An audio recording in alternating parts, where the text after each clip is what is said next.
Hey y'all, welcome to another vlog. It is Thursday, December 7th. I believe this is day 8 of Vlogmas. It's about 8 o'clock in the morning and it is a beautiful late fall, early winter day here in Arkansas. The sun is out, but it's a little bit cloudy. The leaves are beautiful. I don't know, it's a lovely day and I am filled with joy and happiness today. So I'm about to go open the Door County Advent and see what kind of coffee we get. All right, y'all, here is our Advent calendar. We are on day 7. I'm hoping for anything but candy cane. I call it peppermint, but actually the flavor of the coffee is called candy cane, the one that I'm dreading getting. Nope, today we got a regular blend, not a holiday blend. So, if I can pull it out here. Breakfast blend, smooth blend of Costa Rica and Colombia. So this is just a regular unflavored coffee. I'm sure it's very good because I was really surprised at how good the 100% Colombian was from Door County. So yeah, I'm even looking forward to the breakfast blend. Let's go try it. Okay, pouring in the breakfast blend, which is perfect because I'm going to be making breakfast here in just a few minutes. I'm going to make something a little bit different, although not that much different from what I usually make. So pouring in the water, once again pouring it all over my counter. Brew now. So while we're waiting for the coffee to brew, we are going to do incense and color of the day, and we're going to consult our magical almanac, which I will always link to down in the description box if you want to check it out for yourself. And today is December 7th, Thursday. Today the color of the day is green. The incense is carnation, which I do have, and it's one of my favorites. And the moon is waning Libra. Very romantic moon in Libra. Okay, so I do have some carnation incense. This is from Gia's Traditions on Etsy, my favorite incense shop, which I will also link to in the description box. So yesterday I was talking about how much I love the floral scents, and carnation is one of the best ones in my opinion. It smells so sweet and floral, I guess. I don't know how else to describe it. It's a very nice scent. All right, so let's light it up. So this morning my apartment is going to smell like carnations and breakfast blend coffee, and I think that's a great combo. I also love the actual flower carnations. I love all flowers, like there's no flower I don't like. My favorites are roses. My second favorite would be any kind of iris. After that, lilies, and probably after that, carnations. But I love all flowers. Oh, it smells so good, and I have gone back to using my favorite incense holder that a subscriber sent me, which is a leaf with a tiny little snail in it that holds my incense. And I like this because it holds any like length of incense stick. My other incense holder, sometimes it's a little bit too short for these longer sticks, so I prefer this one. Even though it sometimes does get incense ash all over the table, that's all right. I still like it. Okay, the coffee's done brewing, so we are gonna try some breakfast blend. Oh wait, I gotta put my collagen in my cup. I almost forgot. So I haven't talked about it in a while, so I'll talk about it again. I use the Vitamin Shop Multi-Source Collagen, which supposedly supports healthy hair, skin, and nails, joints, and bones. I take it for my skin because obviously I'm 40 years old and I've lost a lot of weight. So I take it to try and help with my skin elasticity. I don't know if it really helps, but I feel like my skin's looking pretty good considering. All right, it is in the cup, and I'm using my beautiful holiday mushroom cup again today. Use it as much as I can throughout the holidays. Give it a stir. I think I need a little bit more cream. It doesn't look quite the right shade of brown. There we go, that's a little bit better. All right, Door County breakfast blend going in. That's good. That's very good. I tried the Starbucks holiday blend this morning. I had a cup of coffee before I started filming, and it was very, very strong, so I still have that taste in my mouth. I should have done a palate cleanser in between. But I don't know. I like the breakfast blend. It's good. It's not as good as the Colombian, but it's still pretty good. And I will link to all of the Door County holiday coffees down in the description box if you want to check them out for yourself. But I would also recommend checking out their regular flavors as well because they are all good. Well, mostly. It depends on what you personally like in a flavored coffee, because I don't like candy cane, but I'm sure if you like peppermint, it would be a great coffee. In yesterday's members only live stream, we made cinnamon apple slices in the dehydrator, and Lim's tried them this morning and said he thinks they need more time, that they're not crisp enough yet. So I'm gonna go ahead and turn them back on. We just turned the dehydrator off so I could film in the kitchen. So after I make breakfast, I'm gonna turn them back on and we're gonna continue drying them today, and we'll check them again this evening. And if you would like to join me for the members only live streams, click the join button down below or the link in the description box to become a channel member. I stream every week on Wednesday at 2 p.m. Central Time for my members only, and we do like some kind of project every week, and it's really fun, just way for me to be able to talk to my members like one-on-one because it's a really small group. So come and join us, would love to have you there. All right, it's about 8:30 now and I'm gonna start making breakfast. So I usually make some combination of egg and meat and cheese for breakfast because that's pretty much all I eat. But today I'm gonna make a different meat. Well, actually, it's still pork, but it's pork in a different form. Today, I am making some Johnsonville sausage patties instead of bacon because I needed a little bit of a change. I bought the ones that are already made into patties so that I don't have to get my hands all gross and porky. Well, not as porky. I guess they're still gonna get a little porky because honestly, the best way to get these out is just to use your hands. So I'm gonna place all these into my small skillet, and I know they will all fit because I have cooked these before in the skillet. So we just have, what, 8? We have 8 little meat patties here to cook. Oh no, I got 7 in. I'm gonna have to scrunch them up. We'll make room, we'll make room. There we go. I'm gonna turn the heat to medium, and we are gonna let these cook.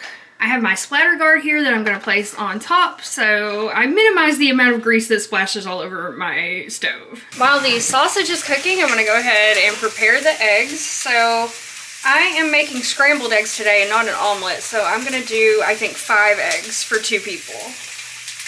Oops, I almost just threw that egg and busted it everywhere. It did actually crack a little bit. Good save, Cindy. Egg number 2. Egg number 3, egg number 4, and egg number 5. I'm gonna add some black pepper. No salt though, because we're gonna have plenty of salt in the butter and sausage fat. I'm gonna whisk these up until they're all nice and scrambled and set them aside. Now you might be wondering why I only ever make scrambled eggs, and that's because that's really the only way I like eggs. Fried eggs are okay, but I really only like them on like a sandwich, and since I don't eat sandwiches anymore, I just prefer scrambled eggs. So that is why. I'm not saying I'll never make fried eggs, just infrequently. I think it might be time to flip the sausages over. Let's see. Kind of hard to get in here when they're this crowded. They could probably cook a little bit longer before we flip them.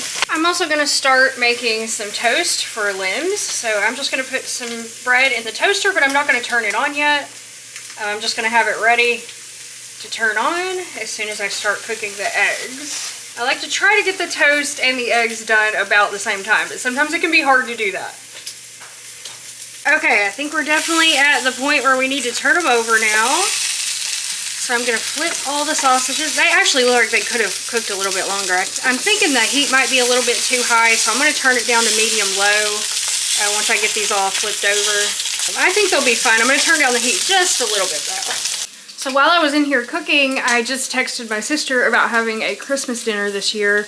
I really wanted to do something to bring my brother and sister and I back together again, and all of their kids, because it was so lovely last time and we haven't been able to do this in so long. And now I finally am able, I'm in a place in my life where I'm able to like do this for us. So I think we're gonna have like a Christmas dinner. I'm thinking maybe the weekend before Christmas, if that works for everybody. I'm gonna invite my stepdad, my brother and his girlfriend and their kids, my sister and her boyfriend and her kids, and we'll have a house full of children again. But I think it'll be really nice. And that means I have to get on Christmas shopping for the kids, which is gonna be really fun. I love Christmas shopping for kids. But I also have to ask my brother like what stuff his kids are into. Like what is their thing? You know how kids are always into something. I don't know. I know what to get my sister's girls because I've been around them a lot more and I kind of know the things they like. But for my brother's kids, I don't know them as well, so I gotta hit him up. And I gotta organize all this and make sure everybody can come on the right date and all that. But I think it's gonna be really fun and nice, and I'm happy. So I'm pretty sure the sausages are done now. Actually, I'm gonna, look at that. That's not cooking evenly, damn it. It's not cooking evenly. I need like a press or something. I think I'm gonna cut into one of them and make sure they're done before I take them off. Okay, sausages are done, and also I burned the shit out of my finger by accidentally touching it to the side of the pan. Good thing I have an aloe vera plant. I gotta take the sausages off first, and then we're gonna put some aloe on this. So I thought I would like cut into one of the sausages on the side to make sure it was done, and I accidentally touched my finger to the side of the pan like an idiot. The sausages are done though, but my finger is burned. My finger is burning like fire. I'm going to the aloe plant. So this is actually why I got this aloe plant, for little minor burns, and I am very clumsy in the kitchen and I burn myself a lot. So having an aloe plant on hand is really handy. Oh my God, my finger hurts. I'm just gonna like snap off a little tip here and squeeze some of this gel onto my burn. Okay, so I burned it right here. Oh my gosh. Give me the aloe gel. There it is. That's very soothing. So hopefully that keeps it from getting too bad.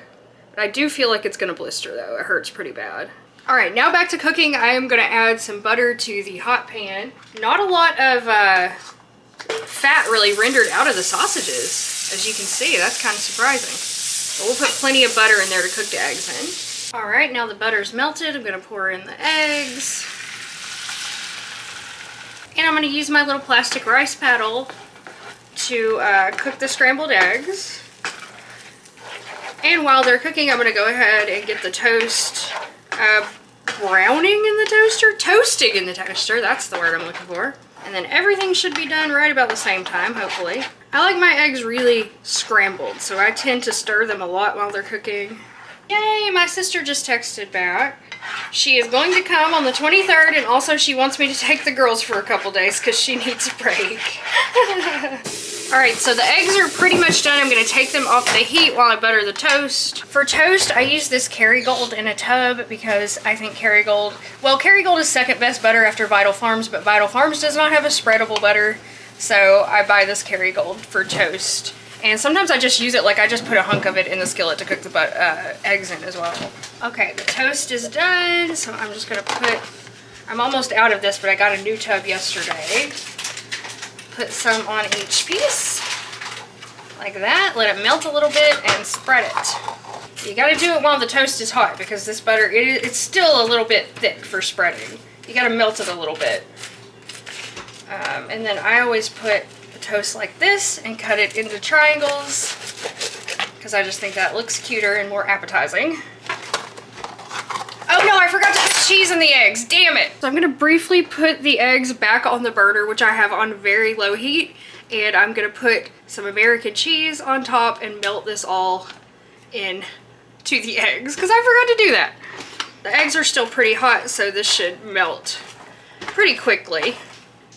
I don't want to overcook the eggs, but I feel like they were slightly undercooked, so this should work out all right. Okay, there we go. Scrambled cheesy eggs and sausage and toast for Lynn. So I'm going to make his plate now. Well, it's not the prettiest plate in the world, but it gets the job done. Sausage patty, eggs, and toast. So I'm going to go serve this to Limbs because he is working in the living room, and then I'm going to make my plate. Okay, here's my plate, just eggs and sausage, and I'm also gonna have a little bit of salsa on my eggs. Okay, y'all, this is what I'm gonna eat this morning with a Coke Zero, my very last Coke Zero. Oh my God, I gotta go to the store today and get more. They were out at Walmart last time I made an order. Now that I'm done with breakfast, I'm gonna wash dishes and clean the kitchen, and I will be back when it's counter wiping time. I finished the dishes, and now it is time to clean the counters, and I wanted to use the new sponges that one of my subscribers sent me and see how they work. So I got these Scrub Bee Love sponges. They are biodegradable, plant-based sponges, and they look adorable. And they have like this scrubby part on one side and then the sponge part on the other side. 4 biodegradable round sponges. And if you like these, you can find this company on Facebook and Instagram. I always like to support small businesses when I can, and I also really love these. So we're gonna try them out today for cleaning the counters. So I just wet the sponge and put some of my homemade dish soap on it, which that is the very last of my homemade dish soap. So we need to make some more. Maybe we'll do that a little bit later. And I am gonna wash the counters with this. So I'm gonna start with the big counter over here. Right now the food dehydrator is on it, but I'm just gonna wipe around it. So let's see how it works. So far, so good. Use the little scrubby side some too. I mean, it works really nicely for cleaning the counters, that's for sure. I haven't tried to use it on dishes yet, but I'm sure it'll work really well. Okay, I'm gonna move down here and clean my little coffee counter. Yeah, I really like these sponges. They're very nice and very pretty too. They look very rustic. I like that. Now I'm gonna clean the stove with it. Works really well. And this is a much better option than like I don't even know what those sponges are made out of that I used to use. But I like these a lot better. And I still have my Swedish dishcloths too. I do still use those quite a bit in the kitchen. But sometimes I do prefer a sponge, especially when things are like really dirty. I also think I need to take the pan out and clean it again on my stove, to do that periodically. So lately I've been using my Scrub Mommy to clean the counters a lot. It works really well. I've had this one for a long time, so it's probably about time for me to replace her. But actually I think I'm going to use these as replacements until I use these up, and then I'll probably get a new Scrub Mommy. So thank you so much for sending me those sponges, Dominique. I really appreciate it. Now that I've cleaned the counters with soap, then I'm going to take one of my clean Swedish dishcloths that I just ran through hot water and kind of wipe all the soap off, and then I'll dry it with a clean dish towel. That's just how I normally clean my counters. Like, if it's really bad, like if I'm handling raw meat or something, I will use bleach, but otherwise I'll use my homemade soap and just wipe it down, and then kind of like wipe it down again with the Swedish dishcloth just to get all the soap off, and then dry it with a dish towel. Okay, and now I'm gonna dry the counters, and then they will be completely done and clean. Hope you enjoyed that epic counter cleaning scene. I know how much you love it. So now that I have all my morning tasks done, the breakfast is cooked, kitchen is clean, all of that, I am gonna go get ready for the day. I don't have to stream or anything today. All I'm doing really is recording this vlog and maybe recording a Sims video. I don't know. It's been harder than expected to fit in making Sims content along with doing vlogmas, so I don't know. I'm gonna try to fit it in where I can. I do need to make more dish soap. I also need to work on my BPD workbook, and we'll see what else we have time for after that. So I'll see you guys back here in a little bit. Oh, and also I have to edit today's vlog. Ugh. Better go do that first. All right, I'll see you guys back here in a little bit. All right, y'all, I'm in my bedroom so we can have a little chat. So one thing that I've been receiving a lot of comments on, people have been asking me if I'm still doing my BPD workbooks and my recovery stuff, and the answer is yes, absolutely I am. I will never stop, ever stop trying to recover from my BPD. And I am still doing my workbooks. Admittedly, it's not as frequently as it was before whenever I first started trying to get better. I don't do it every single day, but I do work on it at least once a week because I go to therapy once a week. So I like to have accomplished something that I can take with me to therapy and go over. Also, I am moving more slowly through the workbook now. I'm talking about my borderline personality disorder workbook, which I highly recommend if you have BPD or suspect you do. It's been incredibly helpful to me. And I will link to this down in the description box below. But I am moving more slowly through it now because the work is harder and it takes longer to get through. It took me a long time to get through the emotional buttons chapter, which was chapter 10, I think, chapter 10, Freedom from the Trap of Emotional Buttons. It took me a couple of weeks to get through that because the work was so hard, and I was going through like a really hard time during that because I was working on it on my own. I was also working on it in therapy, and it just brought out a lot of old traumas, like childhood traumas, and it was just a very difficult thing to work through. So after I got through that, I went through controlling high-risk situations, challenging and changing dysfunctional beliefs, and self-soothing to enhance personal control. I am now on chapter 14, which is strengthening love and resolving relationship conflict. So this is a chapter that I feel is going to be very beneficial to me because my BPD behaviors mostly come out in romantic relationships with men. That is when it usually comes out. And exploring this in therapy, I've come to realize that it's because of my daddy issues, basically. Because I have such strong abandonment issues with my father. When I get into a romantic relationship with a man, or even a very close friendship with a man, then I tend to fear that they are going to abandon me. I believe that they are going to abandon me, and I start to act in ways that actually make them abandon me, but I'm desperately trying to hold on to the relationship. So that is the worst part of my BPD behavior, and it doesn't really come out that much in relationships with like my female friends, family members and stuff like that. I don't really have BPD episodes with my girlfriends or my sister and brother and stuff like that. It's only when I'm in an intimate relationship with a man that my BPD really comes out, I guess. And that is because I'm afraid they are going to leave me like my father did, abandon me and neglect me like my father did. So, but these are the things that I'm working on in therapy and just on my own as well.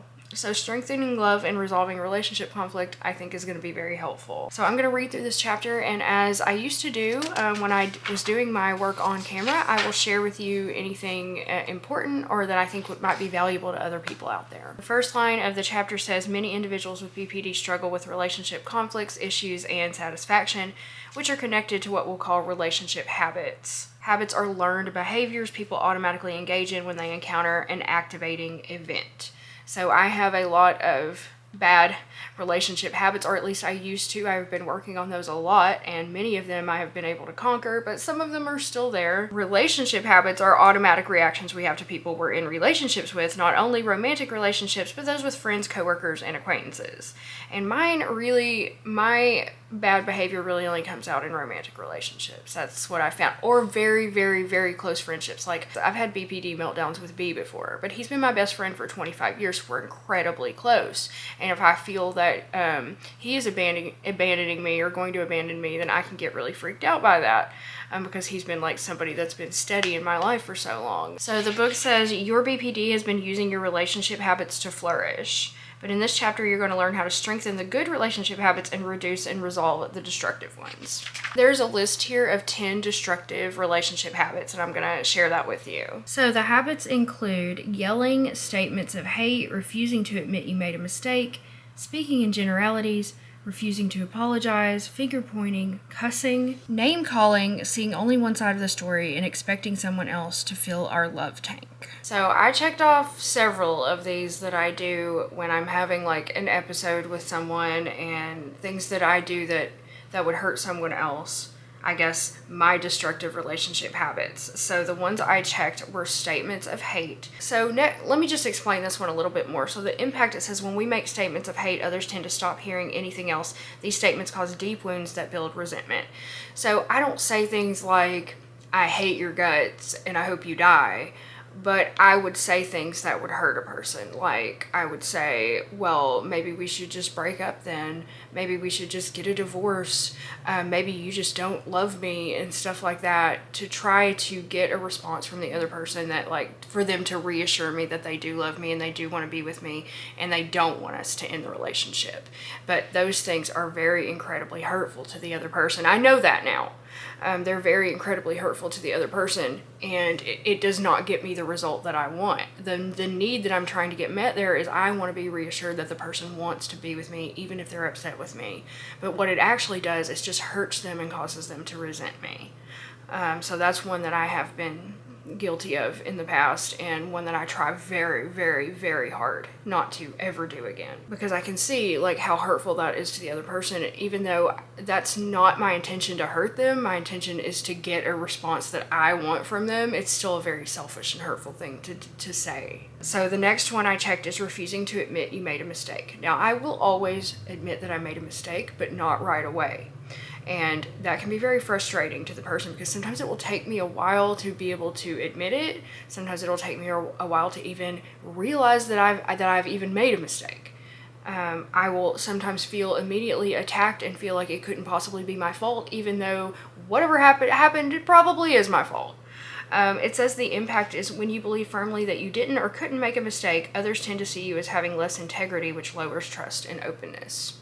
So I definitely am guilty of doing that, but like, I will always admit it, but sometimes it can take me hours or days to like realize that, holy shit, I made a huge mistake. So that's something I have to work on. Oh, and the first one, yelling, I did not check that one because I do not yell, like rarely. It's not a habit for me. It's something would have to be really, really fucked up for me to yell. Like I don't yell often. It's not a habit. It's not something I regularly do.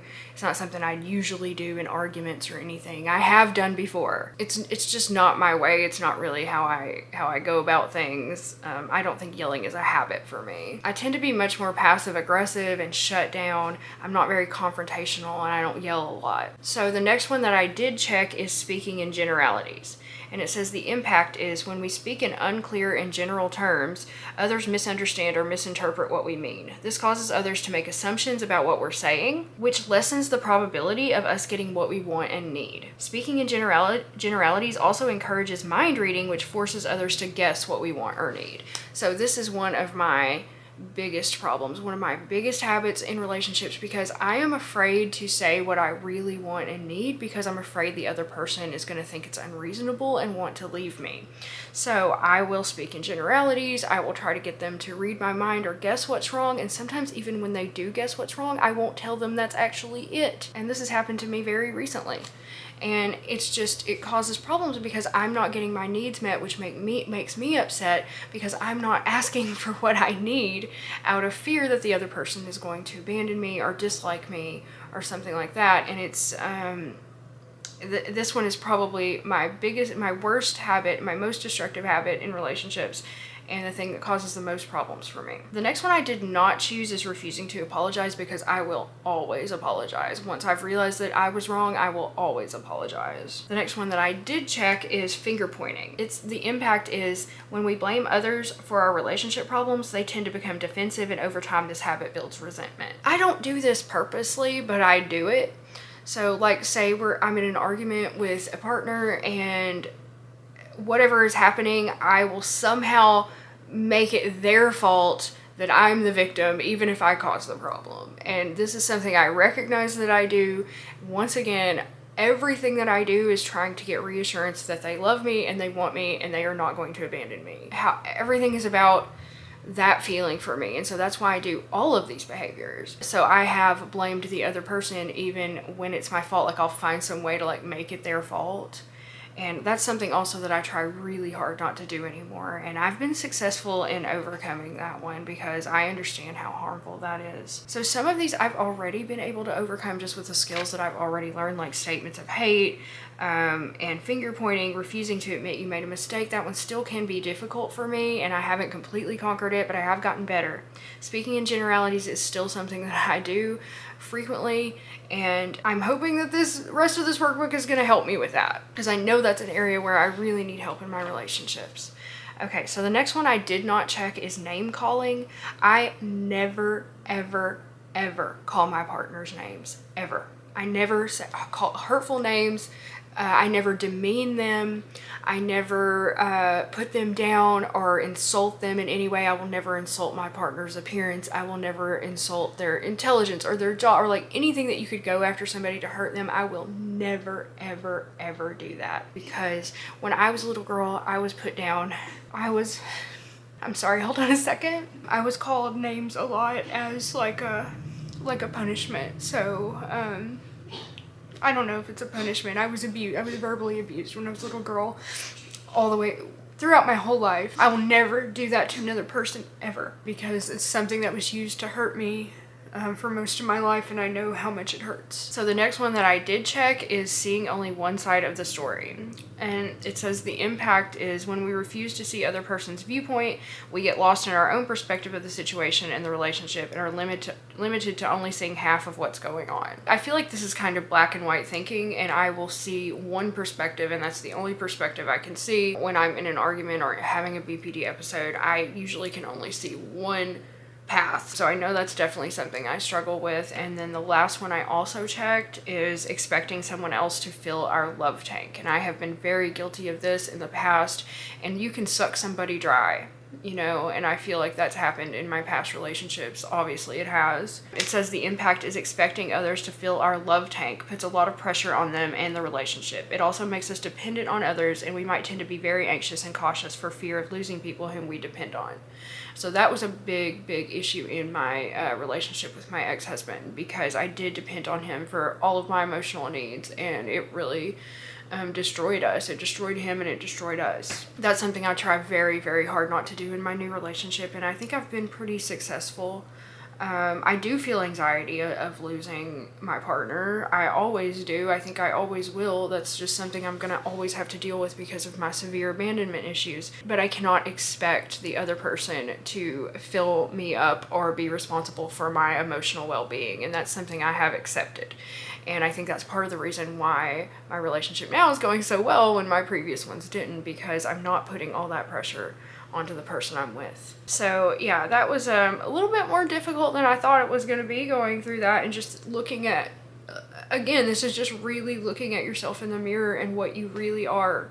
And it can be really hard. It can be really hard to face yourself. It's not easy. But the only way to make it better, the only way to grow and get better is to face it. So now I have to go through and do these exercises, describe how the destructive habits you make you marked impact how you feel about yourself, and describe how they impact your significant other, friends, and family. And there are several more like reflection exercises I'm going to do here. And then when I get done with those, we will move on to the 10 empowering relationship habits. Okay, that was a little bit emotional for me, but I'm moving on to the next section, which is 10 empowering relationship habits.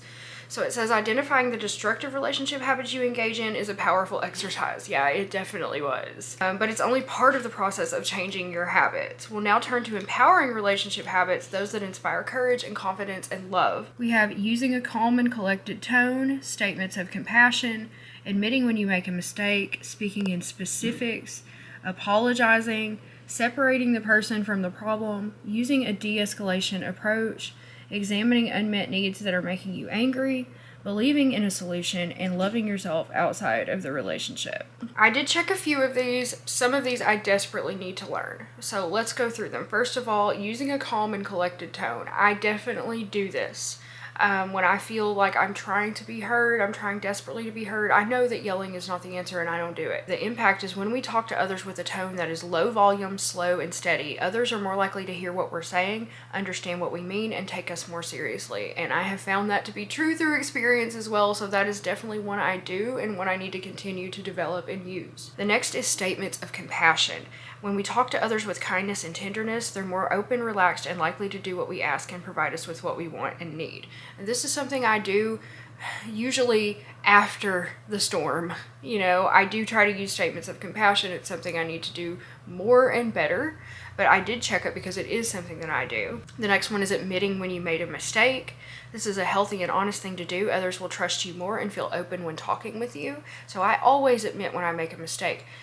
It just sometimes takes me longer than it should to admit it, but I always will. So that's one I need to continue to work on and develop, learning to admit that I made a mistake right after I make it, instead of having to blame somebody else for a while before I can take responsibility. The next one I did not check because I do not do this, and that is speaking in specifics. But I did put a big star next to this one because this is something I desperately need to learn for the sake of all of my future relationships. The impact is when we're clear and specific, we're more likely to have our wants and needs met because others are more likely to understand what we want and need. Specifics remove the need for mind reading. This is a huge problem for me because when I was a child, I didn't get to ever voice my needs. And if I did voice my needs or wants, then they were immediately crushed, or I was punished for having them, or even for asking for the things I wanted or even needed. I'm sorry, I didn't know that was going to make me so emotional. Now, as an adult, when I'm in a relationship with someone that I care about, it's very difficult for me to say exactly what I feel, exactly what I want, exactly what I need. And I know it causes a lot of problems because the other person either guesses and doesn't really know what I want, and they try to please me, but they can't because they're not trying to meet the needs that I actually need met. And it causes a lot of problems. I desperately need to learn how to just ask for what I need and be confident about it. I think this is really one of my biggest struggles right now. Okay, so the next one is apologizing. So I put a check next to that one. When you apologize, others tend to feel that they can trust you and that you're open and honest, which increases the likelihood that they will be the same. The next one I did not check is separating a person from the problem. Focusing on the problem and not people and their character reduces the likelihood that they'll feel compelled to defend their pride and self-esteem. So this is something also I need to work on. Using a de-escalation approach, I also did not check. And I'm going to show you this little list of like the de-escalation approach. And I actually want to try and use this in my relationships. So it says, take a breath and pause. Respond wisely rather than emotionally. Remind yourself that you don't have anything to prove. Try to see the other person's perspective and be open to alternate solutions other than you winning. And if you must disagree, do it respectfully and be open to compromise. So I feel like that's something I can definitely do, and it's really similar to the rest skill that I learned in DBT that I use almost every single day, that I use all the time, and has been so incredibly helpful to me. So the next thing that I did not check but put a huge circle around because I feel this is also one of my biggest problems, is examining unmet needs that are making you angry. It says many arguments are not about the problem, but unmet needs are hidden hurts. Communicate your needs clearly using I messages. For example, I feel unimportant when you don't call to tell me you're going to be late. And these are the things that I struggle so much to do in relationships. I struggle so much to say, I feel a certain way, or I need this, or this is what's actually wrong with me, and this is how I'm actually feeling, and these are the needs I have. I haven't been able to do it. I still feel like I'm that little girl who doesn't deserve to have any needs or wants, and I do have them though. I do have them, and I cannot communicate them because of the fear that I have and the anxiety that I have. The next one I did not check is believing in a solution, because sometimes I feel like there is no solution to my problem, or I'm not even wanting a solution. It says argue with a focus on a solution, not on the argument itself and winning. Know your goal for having the argument and how you and the other person are going to achieve a positive resolution. Getting there hand in hand is easier than having a tug of war to win. Not necessarily the winning thing for me, it's that sometimes I will just feel like hopeless. I will feel like there's no solution to be had, and anything anybody suggests, I'm just like, no, that won't ever work, and I just don't believe there's a solution for the problem, and I just want to hurt and feel bad about it. The last one I did check because it says loving yourself outside of the relationship. Do things that build self-confidence and an appreciation for yourself. Learn to value your self-worth without external validation. The best relationships are with two whole people, not two halves who need to connect to feel whole, which I agree with that last sentence very much. Okay, so I am not 100% at this by any means. I do still seek external validation, which is why like things like hate comments and stuff upset me so much. And I do still seek validation outside of myself, but I am doing things that build self-confidence and appreciation for myself, and I'm trying to learn to love myself. So I put a check next to it, so I know that's something I can continue to develop and get better and better at until I actually do love myself. It's like fake it till you fucking make it, you know? Alright, so once again, even the positive ones were emotional for me, and I'm gonna go through and do the rest of these exercises here in my workbook. Okay, it's a couple hours later. I've done my workbook stuff, and it took me a little while to like get emotionally regulated after that, because it was kind of rough. This is why I don't like to do the workbook stuff on camera anymore, because the work is hard now and it's emotionally draining, and I get upset. Sometimes I cry, and like I don't really want to do that on camera anymore. I'm trying to spread joy. I am at a very happy place in my life, but sometimes I have to work through hard things. I have to work through my traumas and deal with things, and it's just something that I've chosen to do kind of more personally. I will keep you guys updated on how it's going, but I'm not going to do the workbooks on film anymore. It's just too emotionally raw for me right now. So before I wrap up the vlog, I want to show you guys the apple slices, which finally dehydrated. So here they are in a bag, and Limbs says that they are really good, way better than the store-bought ones. He said they have a very strong cinnamon flavor, which I knew they would, because on some of them I kind of went crazy on the cinnamon, but they turned out really well. I'm really happy with how that went. So if you have a dehydrator, try to dehydrate some apples. It's awesome. And if you don't have one, get one, because they're really cool. So I'm going to wrap up the vlog here. Thank y'all so much for watching. I truly appreciate each and every one of you for watching my Vlogmas vlogs. I hope you enjoy them, and I will see you tomorrow. Have a great night. Bye.